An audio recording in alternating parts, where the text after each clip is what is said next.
Everyone, आप सभी दोस्तों का स्वागत है। इस वीडियो में डिस्कस करने वाले हैं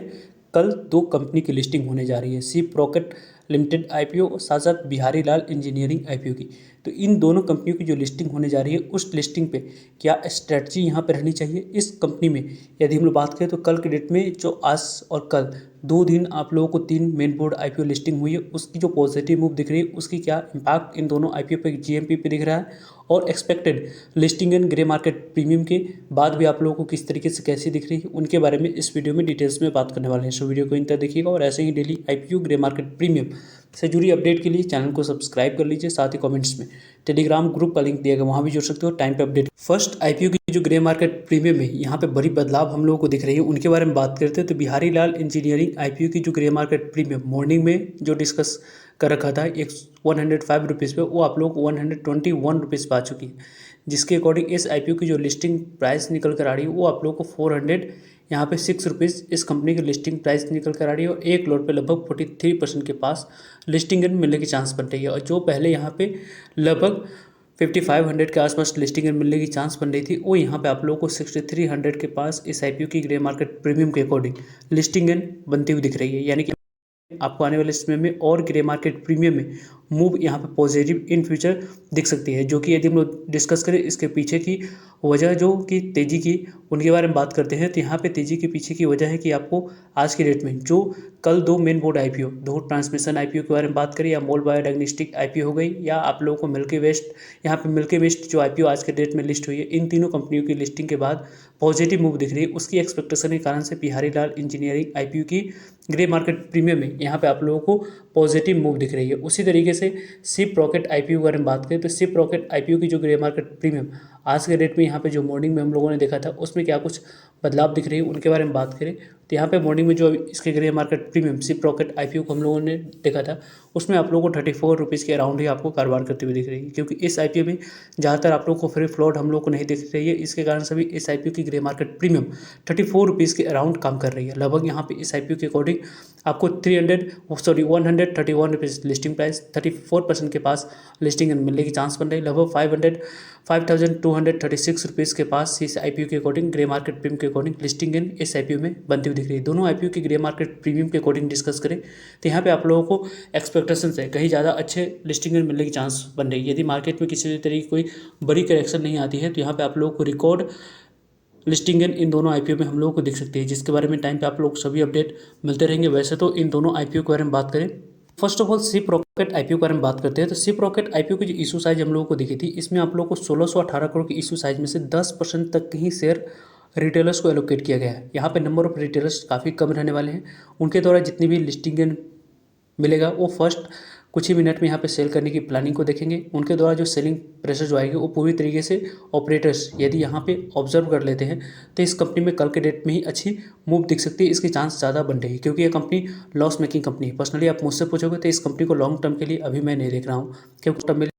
के लिए ये कंपनी जब तक मोमेंटम प्ले करेगी, इसको होल्ड करने की प्लानिंग है। मोमेंटम प्ले नहीं करती है तो यहाँ पे आप लोगों को सेल करने की प्लानिंग आने वाले समय में दिख सकती है स्टॉप लॉस के साथ। बिहारी लाल इंजीनियरिंग आईपीओ की जो इशू साइज है उसकी यदि हम लोग बात करते हैं तो काफ़ी स्मॉल इशू साइज वाली आईपीओ हम लोग को दिख रही है। इसकी इशू साइज को यदि हम लोग तो यहाँ पे आप लोगों को 361 करोड़ की टोटल इशू साइज इस कंपनी की दिख रही है। इस 361 करोड़ की इशू साइज में पूरी तरीके से 50% शेयर क्यूआईबी को एलोकेट करने के लिए रखा गया है, 35% शेयर रिटेलर्स को, 15% शेयर आपको एनआई कैटेगरी को। यानी कि इस आईपीओ में जो अलॉटमेंट मिलेगी जो चांस है वो रिटेलर्स को यहाँ पे मैक्सिमम ज़्यादा नहीं दिखी थी। इसके पीछे की वजह भी है क्योंकि यहाँ पे इशू साइज ही कम रखी गई थी। इसमें 35% पोर्शन रिजर्व होने के बावजूद भी इशू साइज कम रहने के कारण से इस आईपीओ में रिटेलर्स को अलॉटमेंट मिलने की चांस पहले ही कम दिख रही थी, और ज़्यादा से ज़्यादा number of times IPO subscribe हुई थी, जिसकी डायरेक्टली इंपैक्ट इस कंपनी की अलॉटमेंट पे हम लोगों को दिखी है। जो कि यदि हम लोग डिस्कस करें तो इस आईपीओ में भी ज़्यादा फ्री फ्लोट हम लोगों को नहीं दिखेगी। फ्री फ्लोट मीन्स यदि हम लोग डिस्कस करें तो फ्री फ्लोट उस तरीके की वैसी होती है, यदि हम लोग बात करते हैं तो कोई भी कंपनी में यदि 100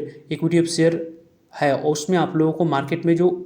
कारोबार करने के लिए जो शेयर अवेलेबल है वो यहाँ पे 20 ही शेयर यहाँ पे अवेलेबल है। तो देखा जाए तो 80 शेयर आप लोगों को सेलिंग के लिए कल के डेट में आते हुए नहीं दिखेगी, 20 ही शेयर यहाँ पे आते हुए दिखेगी। तो यहाँ पे फ्री फ्लोट 20% आप लोग कह सकते हो। लेकिन उसी तरीके से इस दोनों कंपनियों में फ्री फ्लोट यहाँ पे काफ़ी कम रहने वाली है। अपनी इशू साइज के अकॉर्डिंग 5 से 10% ही फ्री फ्लोट रहेगी, जिसके कारण से इस आईपीओ में पॉजिटिव मूव यहाँ पे दिख सकती है, या आप लोगों को मार्केट कंडीशन नहीं रहती है अच्छी तो यहाँ पे आप लोगों को कल के डेट में कंसोलिडेट भी करते हुए दिख सकती है। पर्सनली इन दोनों कंपनियों को देखें तो अलॉटमेंट मिला है तो क्या करनी चाहिए। अलॉटमेंट मिला है यदि इस कंपनी के दोनों की यहाँ पे होल्ड करने की प्लानिंग के अनुसार से देख रहे हैं तो इस रिस्क को कम करना चाहते हैं तो 50% यहाँ पे कल के डेट में सेल कर सकते हैं, 50% यहाँ पे रख सकते हैं। आने वाले समय में जो मोमेंटम प्ले होगी उस मोमेंटम को प्ले करने के लिए इस कंपनी को देख सकते हैं। यदि इस कंपनी में आपको आने वाले समय में यहाँ पे मोमेंटम प्ले करने के अनुसार से नहीं देख रहे हैं तो वेट एंड वॉच कीजिए। यहाँ पे स्ट्रिक्टली स्टॉप लॉस को फॉलो 10 से लेकर 10:30 के बीच में जो लो बनेगी उस लो को एक स्टॉप लॉस के साथ यहाँ पे लेकर चल सकते हैं। उसको जब तक पूरे दिन यहाँ पे नीचे क्लियर लेवल पे क्लोजिंग नहीं देती है, उसके फॉलोअप में दूसरी भी कैंडल नीचे क्लोजिंग नहीं होती, तब तक इस कंपनी के शेयर को होल्ड करने की प्लानिंग दोनों को लेकर कर सकते हैं। अलॉटमेंट टाइम मिला है तो कल के डेट में मोमेंटम प्ले किया जा सकता है। तो मोमेंटम प्ले उनके द्वारा की जा सकती है जो यहाँ पे एक्सपीरियंस रखते हैं। एक्सपीरियंस आपके पास नहीं है तो यहाँ पर मोमेंटम प्ले नहीं करनी चाहिए, क्योंकि इस तरह की कंपनी में जो गिरावट आती है तो यहाँ पर काफ़ी अच्छी करेक्शन भी हो सकती है। यदि गिरावट नहीं आती है तो पॉजिटिव मूव भी देख सकती है। तो आपको वहाँ पर आपको 5 से 10% की लॉस को वियर करने की कैपेबिलिटी है, तो जाकर आप लोगों को शॉर्ट टर्म के लिए देखनी चाहिए। यदि इस तरीके की ऐसी यहाँ पे जो लॉस को वियर करने की कैपेबिलिटी नहीं है तो आप लोगों को वेट एंड वॉच करनी चाहिए।